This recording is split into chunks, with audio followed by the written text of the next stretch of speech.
Yaqub Studio təqdim edir.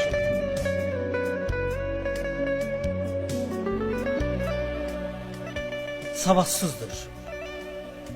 Adını da yaza bilmir mənim anam. Ancaq mənə say öyrədib, ay öyrədib, il öyrədib, ən vacibi dil öyrədib mənim anam. Bu dil ilə tanımışam həm sevinci, həm də qəmi. Bu dil ilə yaratmışam hər şeirimi, hər nəğməmi. Yox, mən heçəm, mən yalanam. Kitab-kitab sözlərimin müəllifi mənim.